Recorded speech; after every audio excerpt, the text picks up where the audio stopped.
Survivor 46 is here, and so is On Fire, the only official Survivor podcast, and we have a twist this season. The winner of Survivor 45, Dee Valladares, will be joining us every week. We're going behind the scenes of the biggest moments, the how and the why things happen, and the strategy and analysis you can only get from someone like me, a Survivor winner. Listen to On Fire, the official Survivor podcast, wherever you get your podcasts.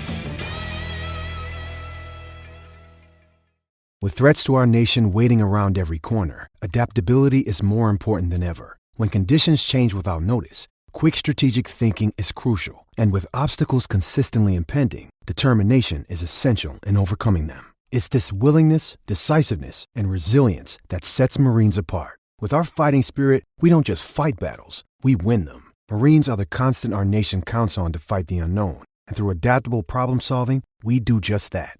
Learn more at marines.com. I'm Alex Rodriguez. And I'm Jason Kelly. From Bloomberg, this is The Deal.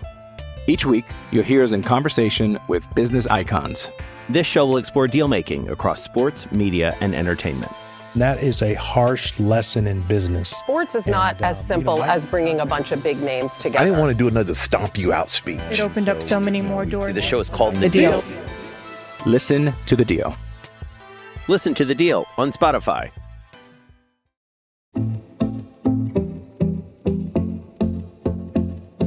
It's one of the most iconic sports in the Paralympics. Great Britain has competed in the men's event every year since the first tournament in 1960.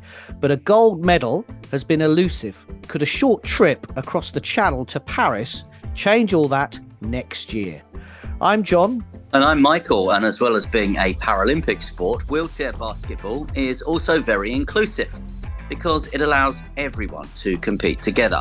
But what does the future have in store? Let's find out. This is Great British Bosses from Anything But Footy, the behind-the-scenes conversation of British sport with the men and the women who run it.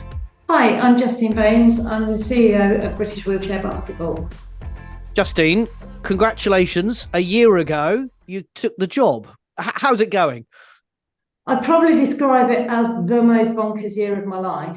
I haven't really paused for breath. I think from the minute I joined to coming up to an anniversary of a year, it's just been a whirlwind, but in the best possible way.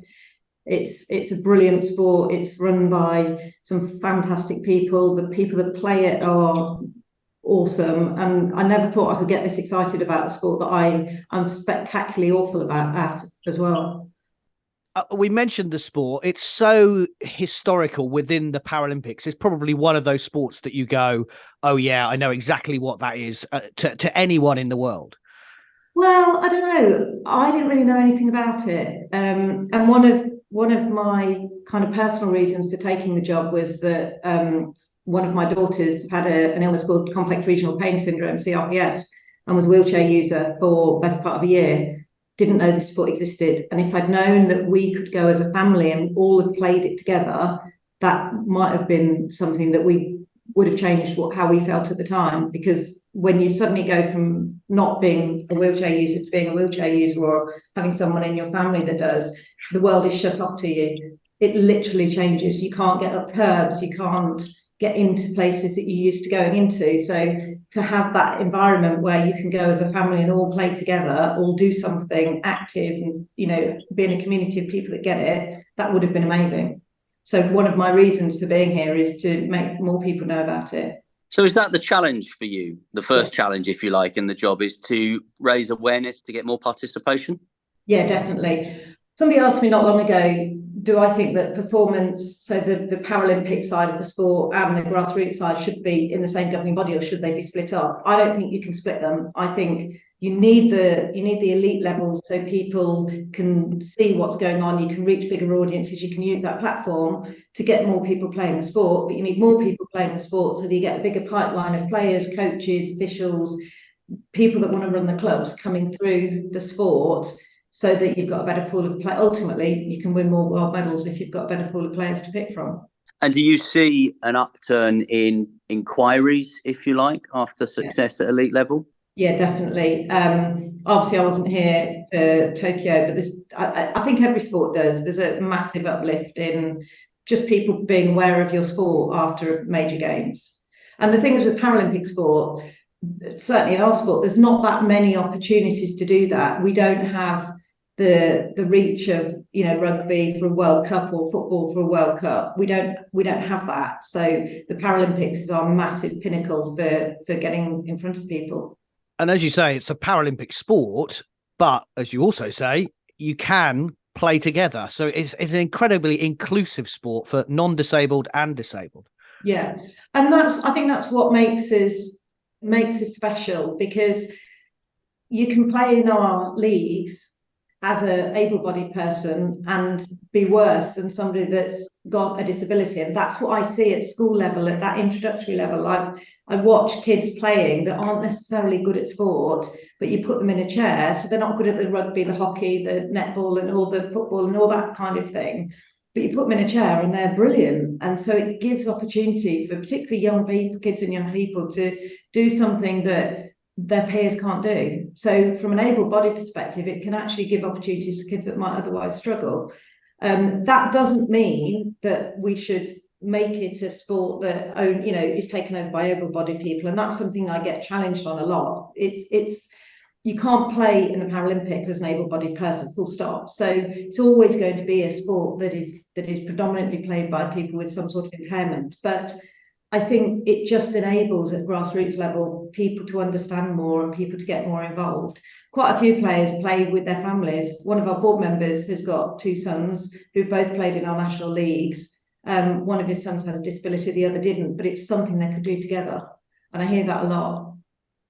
And as you said, you're in charge from the grassroots, and there's a huge domestic league as part of that, all the way up to elite level and competing at the Paralympics.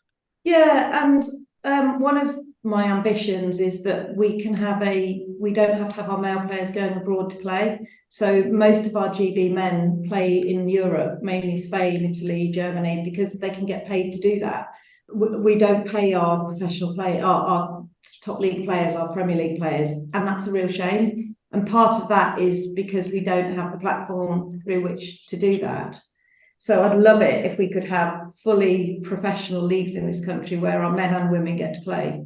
We do have a Women's Premier League, which was launched about to start the third season. That was launching in the pandemic because my predecessor recognised that it's a mixed game domestically. So men and women play on the same court, and you get an extra point if you field a woman. But the role of the female players on court tend to not be shooting and not majorly defensive because of their size and strength. So the role they play in a mixed team is very different to how they need to play in that Paralympic team, which is all women. So we've done a lot of work over the last couple of years to give women the chance to play at that higher level. And it showed with the silver medal of our Europeans earlier this year. So what is the pyramid for your sport? Someone listening to this who maybe wants to go and try it, where in football you go and play Sunday morning football, there's an obvious pyramid there to the Premier League, for example. What is it in your sport? We've got clubs playing a league if you want to play in a league, and if you want to play through a club, there's a league there. So it's goes from Premier League downwards, and it's varying standards. We've also this year just launched what we call Inspire League. So we've got an initiative that's called Inspire Regeneration. That's designed to get people into the sport. So you can sign up if you want to run your own sport, your own club or team in wheelchair basketball. You can get a grant to enable you to come and be a first stage coach. You can get grants to get wheelchairs. So we literally will help you get started. And what we've done now is we discovered that there's quite a lot of players that don't want to play competitively necessarily. They don't want to play in that professional or that domestic league, but they do want to play regularly week in, week out. So we've now got this Inspire League system where you play a competitive game, but it's not in a league that counts. So there's no winning. You win and you lose the game, but there's no relegation. There's no league tables for it. You just can play regularly. So that's your entry point, right up to if you're 16 to 19, we've got DICE, the same as other sports, so Diploma in Sporting Excellence. We've got pathway camps, so our players coming through that are highlighted as having potential, they go onto the pathway and ultimately end up in hopefully that GB squad. We just need more people playing the sport. So we've already established you've got quite a wide remit. So what is the size and scope of your organisation? Are you in a skyscraper in London with thousands of people over several floors, or something a little bit more manageable, shall we say?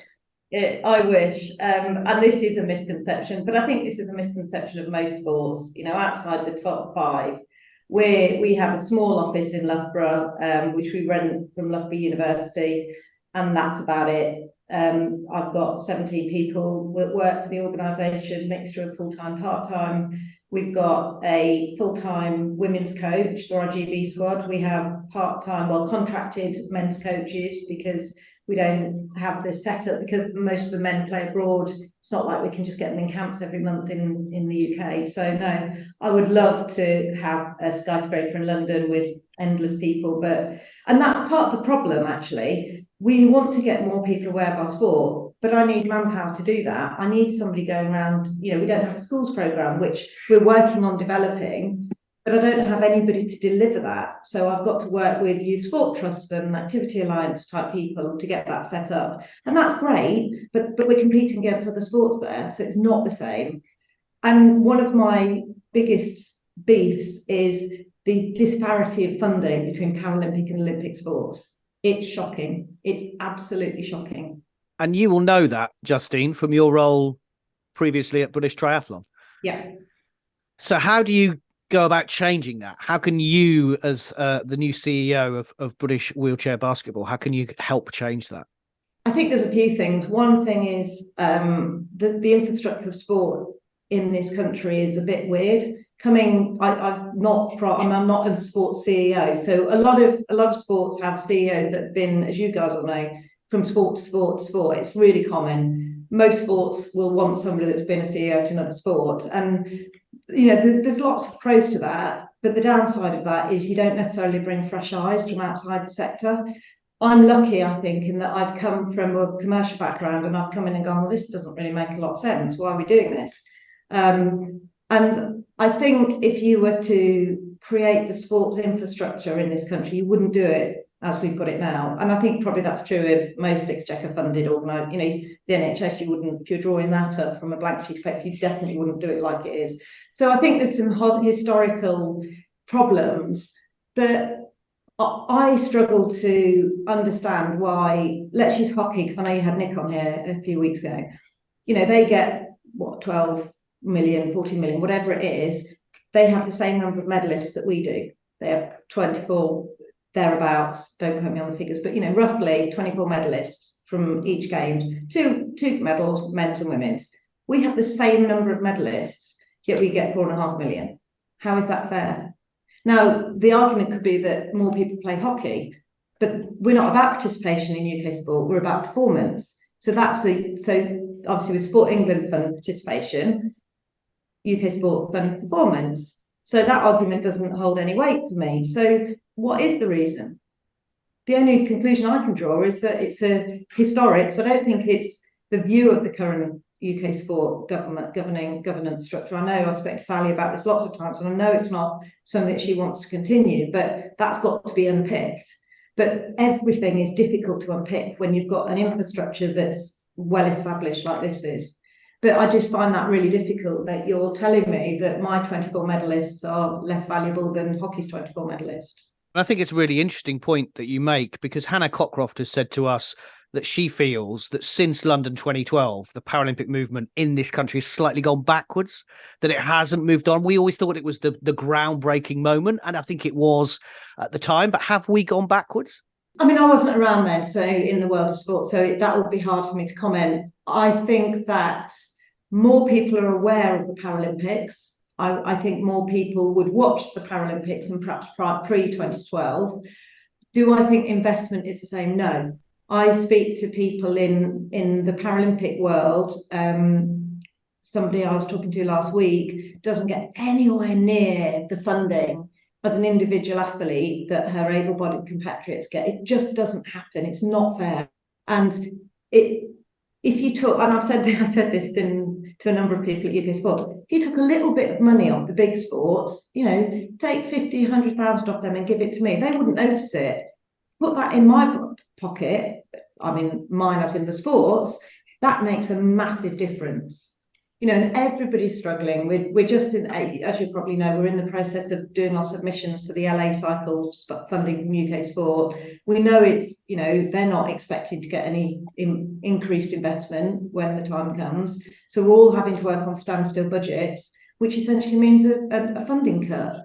And when you're the big sports that can go and attract a sponsor, and I know they're finding it harder to get sponsorship, but it's much harder for us because we don't have that asset exchange. We don't have that transactional asset that we can say, well, if you give us some money, you can speak to 4 million of our sport participants, because they don't exist.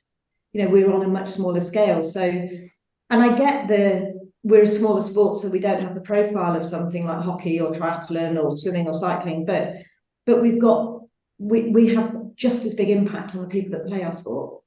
And you've led me there perfectly into my next question, because you've spoken very well and very passionately there about UK sport government lottery funding. But the challenge is about bringing commercial income in, and that is a step change, isn't it?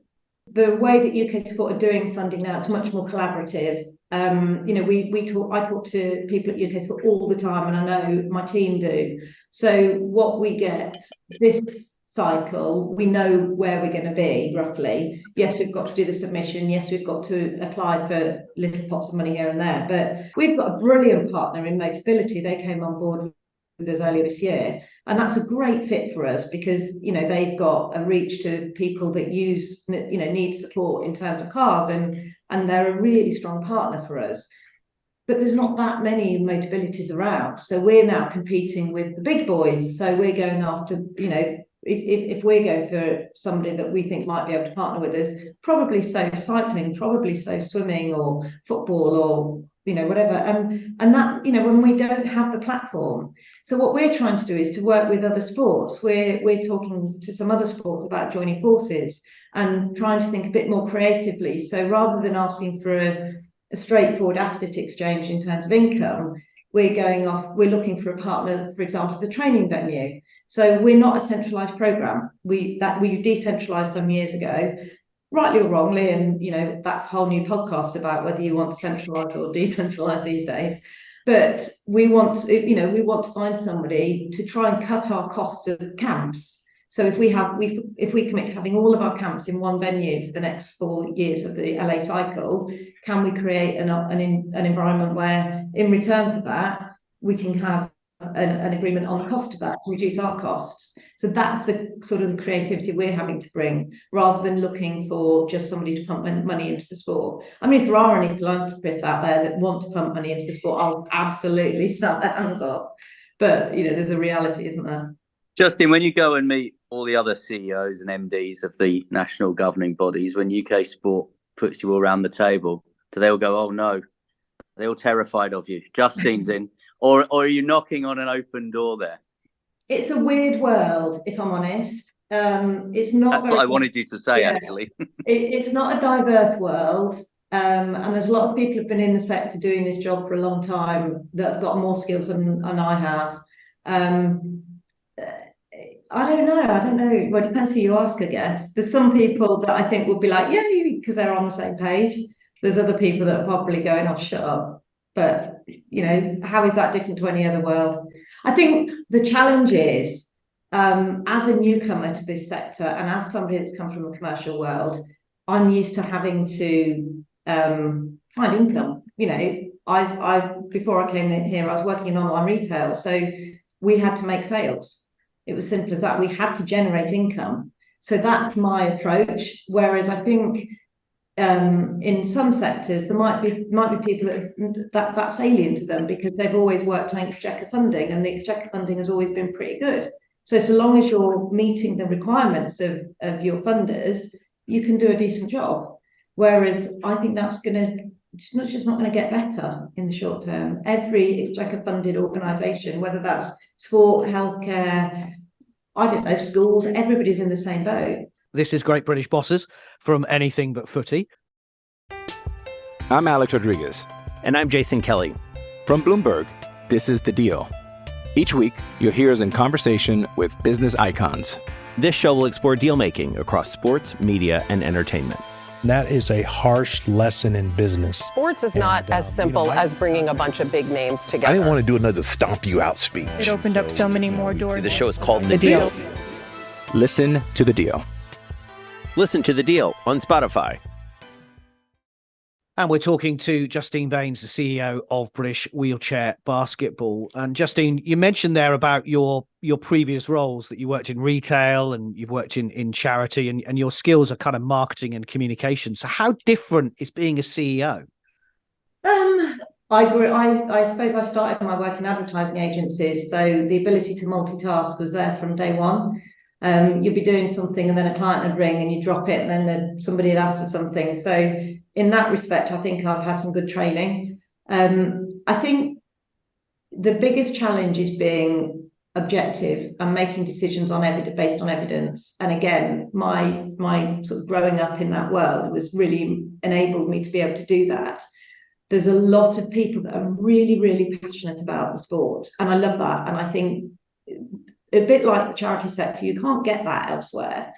But that does mean that sometimes we have to make decisions based on evidence rather than what somebody thinks, and that can be quite challenging. I'm very, very lucky that I've got an exceptional board. I really enjoy working with my board, and the chair of my board is brilliant, and we speak most weeks. I'm actually supported and given every bit of help that I could ask for. So I have conversations with my board about their skill set. So whether that's how to deal with something, or whether that's, one of our board at the moment is helping us with logistics for Paris, things like that. I feel like I'm in a really lucky place, because I know that's not the same for everybody. I think it's just, there's a lot to juggle. There's a huge amount. I mean, I'm working at the moment just trying to finish off the Code of Sports Governance and make sure we're compliant. And everybody in the sector moans about that. But it's just what we should be doing. We just have to record it. That's all. It's not that difficult. So it's more of an admin task for me than anything major. Yes, I've had to write a few new policies and document what we did anyway. But I think that we're in a place that is pretty positive from stuff like that. So it's just a lot on. There's a lot to think about, but I like that. I mean, who needs sleep anyway? We are on the cusp of another Olympic and Paralympic year. This one has come around slightly quicker than most because of the shortened cycle. How excited are you for the organisation then for what might lie ahead in 2024? I mean, excited probably doesn't even cover it. We had this year 2 major championships. We had our World Championships in Dubai in June, which were postponed from the 2022, thanks to the Football World Cup being in Qatar. And, that's what happens to Paralympic sports. They get bumped because something else is more important, and that's not okay. But it's the world in which we live. And then 8 weeks later, we were in Rotterdam for our European Championships, which were our Paris qualifiers. And just to have the opportunity to sit courtside and see close up the power and the excitement and almost feel that energy that is coming off the court. I always say we shouldn't be a disability sport. We're a sport that you happen to play in a chair, as opposed to the running game where it's the same sport that you use your feet to get around. It's so exciting. It's so skillful. I mean, it's not an easy sport to play. It might look easy, but I promise you, I'm disastrous at it, and the butt of many jokes because I'm so bad. We have a platform every 4 years where our sport's on national television, and so we have to maximise that. So we're working with our clubs, we're recruiting ambassadors, we're doing some work, hopefully, with Channel 4 in terms of content. But it's a year that people will be more receptive to hearing about our sport. There's no doubt. I mean, Hannah Cockcroft's right. It dips off after each games, but we've got this window, and from the new year, you'll start to see hopefully a lot more proactive stuff from us, because we're just piling everything we've got into the sort of January to September window. Funnily enough, you mentioned hockey earlier, and both men and women have yet to qualify for the Olympics. Both your men and women are qualified for the Paralympics after those great European Championships. Yeah, I think we expected our men to qualify, no problem whatsoever. And, we won a silver medal at the Worlds. And that, I don't know if you saw that game, but it was the most exciting and heartbreaking game. Sport is brutal. We lost that world medal in the last 3 seconds of the game. And that's sport. You have to pick yourself up and go again. And the men were sublime. The women have just we're the only country that has a women's Premier League, so we can see the result of the investment into our women. But I can tell you the winning of the silver medal, so both teams that get into the final qualified, that was as exciting for me as where we finished on that final. Just qualifying was just phenomenal, and the belief that that's given both teams to go on and medal in Paris next year. Now, we know the Great British men have won 8 Paralympic medals, but they've yet to win a gold. How much of a game changer could that be to stand at the top of the podium? I mean, I think they could do it. I genuinely think they can. And I think sport is one of those things that everything has to be in line on that day. But they definitely have the skills to do it. And I think that will just be a world changer for them. The challenge then is if we've got a number of men, we've got a good pipeline of men for coming into that squad, but we've got a number of men that we would hope to take to LA. Some of the more senior players, I was about to say older, but they're all quite young. But the more senior players, winning a gold medal for some of them might make them want to retire. And I'm like, no, don't stay. So that, but that's the life, I guess. You asked about the role of a CEO earlier. That is the life, because we've got our depth chart and we were looking at it last week going, we're in a really good place, but that could change if we do win that gold. Some of them might go, that's it, I'm happy, I'm going to walk away from that level of sport. So that even with that excitement, you go, oh, I don't want you to go. Final couple of questions then from me. If you do win the gold, I guess the next challenge then is how you go about harnessing that, because that is a moment in time and it's wonderful for the organisation and the players involved. But how do you then bring that into the school halls, the playgrounds, the local leisure centres?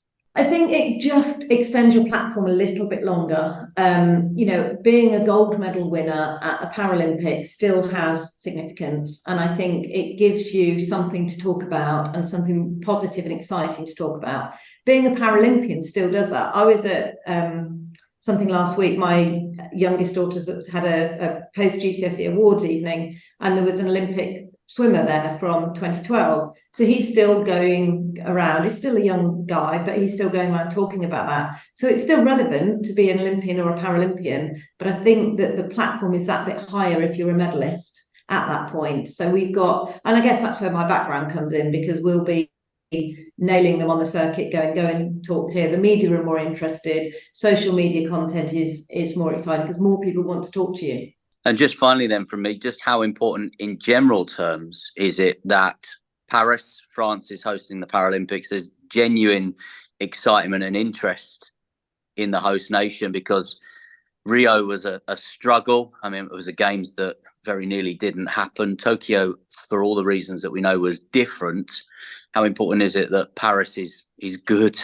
I think it is really important. We went from London where for us it was just phenomenal. I can still remember the hair standing up on my back of my neck on Super Saturday, and it was cool. Rio, time difference is always a problem. We're going to LA and then Brisbane after that, so it's going to be a challenge. I think getting to Paris will be easier. So you've got more people, I think, going from Great Britain and Northern Ireland over there. The challenge if you're a wheelchair user is that's really hard.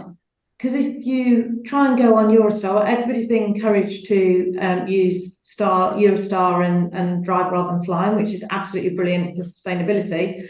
But you can only get 2 wheelchairs on your average Eurostar. So if you're a wheelchair user and you want to go with some friends and they're all wheelchair users, you can't all go on the same train. So the BPA, British Paralympic Association, are doing some brilliant work with them around trying to drive change. Because, when we were told what they wanted us to use it, we were like, well, it can take us 2 weeks to get all our athletes on. We've all got 2 chairs. And that's the world that we live in. So the BPA are doing some brilliant work, but there's a reality for people to go into the Paralympics that if you're not able-bodied, it's harder, and it shouldn't be. Just go to London on the tube and you go use certain stations. It's just difficult. And it's 2023, for goodness sake. This shouldn't be difficult anymore. So I think there's logistics of going is going to be a challenge.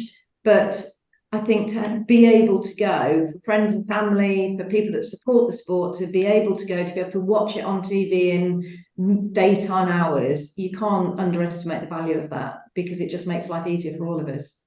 Well, Justine, I think before we started recording, we said we do these interviews to find out more about sports and the challenges that they face. You have literally opened our eyes to a huge issue that is coming up with these Paralympics in Paris. So we thank you for that. We will certainly be shouting about it, like yourselves. And Justine Baynes, CEO of British Wheelchair Basketball, thank you so much for talking to Great British Bosses. Thank you. Sports Social Podcast Network.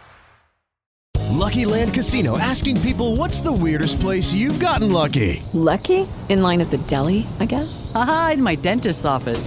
More than once, actually. Do I have to say? Yes, you do. In the car before my kids' PTA meeting. Really? Yes. Excuse me, what's the weirdest place you've gotten lucky? I never win and tell. Well, there you have it. You can get lucky anywhere, playing at LuckyLandSlots.com. Play for free right now. Are you feeling lucky? No purchase necessary. Void where prohibited by law. 18+. Terms and conditions apply. See website for details.